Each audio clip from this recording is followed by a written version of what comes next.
ទីបំផុតខ្ញុំបានឡើងទៅដល់ភ្នំដែលខ្ពស់ជាងគេនៅវៀតណាមហើយក៏ជាភ្នំដែលខ្ពស់ជាងគេនៅឥណ្ឌូចិនផងដែរចង់ដឹងថាដើម្បីឡើងទៅដល់លើហ្នឹងតើយើងត្រូវធ្វើអីគេខ្លះកុំភ្លេចតាមដានទស្សនាវីដេអូនេះជាមួយខ្ញុំ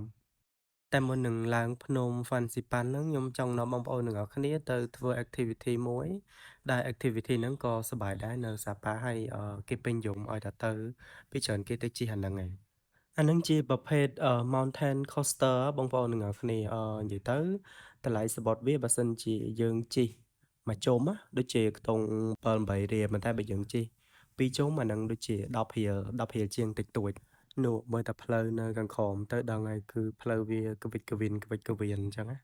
ហើយយើងដើម្បីទៅជិះអាហ្នឹងយើងចុះទៅខាងក្រោមយើងមានអ្នកចាំមើលសំបុត្រនៅខាងក្រោមណាចឹងនេះខ្ញុំដល់កន្លែងជិះហើយ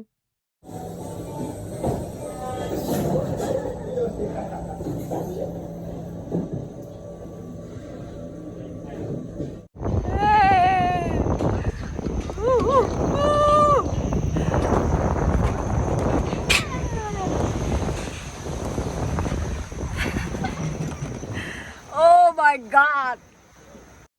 អញ្ចឹងចេញពីហ្នឹងពួកយើងក៏បន្តដំណើរទៅភ្នំ Fansipan ណាអញ្ចឹងយើងត្រូវមកជិះរថភ្លើងនេះពី Sun Plaza នេះដើម្បីទៅកន្លែងគេជិះកថ្មនេះមកដល់រថភ្លើងគេមកដល់ល្មមអញ្ចឹងពួកយើងក៏ដើរចូលទៅក្នុងរថភ្លើងឥឡូវនេះខ្ញុំនៅក្នុងរថភ្លើងហើយមនុស្សអត់សូវច្រើនទេយើងមានកន្លែង space ឲ្យអង្គុយហើយនេះគឺជាទស្សនវិជ្ជានៅលើរថភ្លើងផ្ទាល់ណាប៉ុន្តែមើលចុះមើលឡើងដូចបាត់គ្នា2នាក់ចុះឡើងមើលទៅនៅខាងក្រៅសោះយើងថាឡើយចូលបន្ទប់ទឹកណានិយាយទៅ2នាក់គាត់ហ្នឹងគឺមួយផ្លែតបន្ទប់ទឹក3ដងអាហ្នឹងឯងលទ្ធផលបន្ទប់ទឹកឥឡូវរថភ្លើងគេចេញចោលមានតែចាំជិះជើងក្រោយអានេះទេសភាពតាមផ្លូវដែលយើងថតពីលើរថភ្លើងទៅនិយាយទៅអង្គុយត្រូវកន្លែងថតបានប្លង់ស្អាតខ្លាំងមែនតើនិយាយទៅមានការអង្គុយជាប់ប្រអួចមើលឃើញទេសភាពខាងក្រៅអីអញ្ចឹងណាលើរថភ្លើងលើអីនិយាយទៅអែមដែរហើយនេះដល់ចំណតទី1យើងត្រូវចុះពីរថភ្លើងដើម្បីថ្មើរជើងឡើងទៅខាងលើប៉ុន្តែតាមផ្លូវដើរគេហ្នឹងគឺវាអត់មានឲ្យយើងសាំភ្នែកអីទេគឺមានផ្កាមានអីតាមផ្លូវរហូតអញ្ចឹង tốn rất nhiều thời gian và công sức thì chỉ cần đến với bản mây những người bạn đòi vào đó sẽ được tụ họp và đón chào ví dụ bằng sựនិយាយទៅយើងដើរមានអារម្មណ៍ថាហត់ហើយដោយសារតែទេសភាពវាថ្មីប្លែករហូតនេះអស់ពីផ្កាមានពហិមានអីអញ្ចឹងហើយឥឡូវយើងបានមកដល់កន្លែងកថោអីអញ្ចឹងកថោហ្នឹងដាក់បានមនុស្សច្រើនដែរឥឡូវចាប់ផ្ដើមឡើងសោតបដាឲ្យបងប្អូននេះកថោគេមានចុះបដាមានឡើងបដាអញ្ចឹងហើយកុំមើលទេសភាពទៅខាងក្រោមនោះគឺឃើញវាស្រែគេធ្វើជាថ្នាក់ឃើញជួរភ្នំឃើញផ្ទះប្រជាជនអីគឺស្អាតមែនតើបងប្អូន This is Switzerland ហើយនិយាយទៅកន្លែងនេះថតឲ្យហើយតន់មើលឃើញទេសភាពស្រឡះអញ្ចឹងប្អីបន្តិចទៀតឡើងកាន់តែខ្ពស់ទៅប្រហែលជាលែងឃើញទេសភាពហើយនិយាយទៅគ្រាន់តែឃើញគេថតហោះចុះហោះឡើងហ្នឹងក៏ដឹងដែរត្រូវអត់ថាមកមីញឹកប៉ុណ្ណាហើយមនុស្សច្រើនខ្លាំងប៉ុណ្ណាអញ្ចឹងណាពួកឯងមកកថតហ្នឹងមិនដាក់មនុស្សបានតិចទេយ៉ាងតិចក៏10នាក់ដែរអញ្ចឹងណា Vậy cha bây giờ lên fan sẽ bằng này ạ. Anh ở Việt Nam trong này. ឲ្យមានអារម្មណ៍ថាឡើងកាន់តែខ្ពស់ទៅកាន់តែសៀវទៅអញ្ចឹងណាមើលទៅជាលងខាងក្រោមខ្ពស់ខ្លាំងមែនតើហានេះចាប់ផ្ដើមអឺចូលក្នុងពពកតិចនេះមើលអីឡើងចង់ឃើញហីអូខេឥឡូវទីបំផុតយើងបានមកដល់ស្ថានីយ៍បន្ទាប់របស់គេតែអត់ទាន់ឡើងដល់កំពូលទេអញ្ចឹងយើងត្រូវថ្មើរជើងបន្តទៀតដើម្បីឡើងទៅជិះរថភ្លើងមួយតង់ទៀតយើងទៅដល់កំពូលហើយបងប្អូន អូពេលឡើងមកដល់លើគឺប្លែកខ្លាំងមែនតើចេះឆ្ងល់មិនគេនាំគ្នាពាក់អាវខែម៉េះតាមពិតទៅឡើងមកដល់លើហ្នឹងគឺវាត្រជាក់ខ្លាំងមែនតើសមហើយដែលកន្លែងហ្នឹងនៅពេលខែល្ងាវាធ្លាក់ព្រិលគឺត្រជាក់មែនតើហើយភាគច្រើនណាបើចង់ទៅឃើញព្រិលនៅលើកំពូលភ្នំ Fansipan ហ្នឹងណាបងប្អូនអាចទៅលេងនៅសាប៉ាហ្នឹងនៅខែចន្លោះខែ12ខែ1ខែ2អីអញ្ចឹងណាទៅអាចមានព្រិលហើយត្រជាក់ខ្លាំងនៅហ្នឹង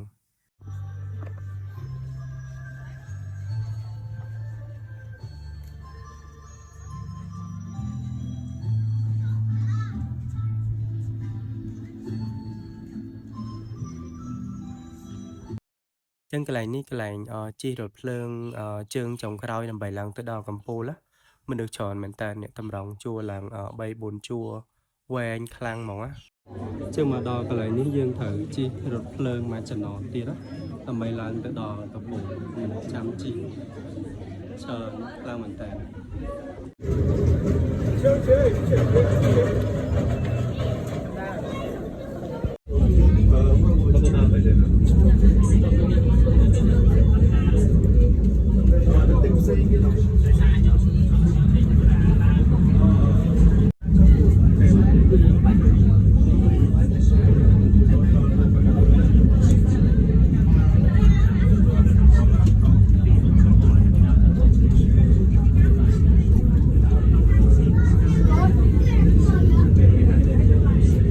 ឥឡូវយើងបានមកដល់កំពូលភ្នំហ្វាន់ស៊ីប៉ាណៃភ្នំដែលខ្ពស់ជាងគេនៅដូនចិនហ្មងបងប្អូនមើលទៅខាងក្រោមវាច្រឡំពុះខ្លាំងមែនតើជីកត្រកផងជីរថភ្លើងផងជីអីផងទៅរំតាមម្ដងនៅហ្នឹងឡើងចដាមួយចំនួនតូចទៀតតែឡើងមកដល់អត់ខកបំណងឯងនិយាយទៅឡើងមកដល់ភ្នំខ្ពស់ហើយនៅមើលឃើញមានភ្នំមួយដែលខ្ពស់ទៀតនិយាយទៅលើភ្នំមានភ្នំមែនណានិយាយទៅហើយនិយាយទៅឡើងមកដល់លើហ្នឹងដូចយើងរស់នៅក្នុងពពកដូចឋានសួគ៌ត្រៃត្រឹងអីចឹងណានេះហើយភ្នំហ្វាន់ស៊ីប៉ាន់ហ្នឹងមានកម្ពស់រហូតដល់ទៅ3143 ម៉ែត្រខ្ពស់ខ្លាំងមែនតើនិយាយទៅខ្ពស់ជាងគេនៅវៀតណាមហើយខ្ពស់ជាងគេនៅឥណ្ឌូចិនតែម្ដងហើយមិនបាច់មើលទេសភាពភ្នំអីទេគឺ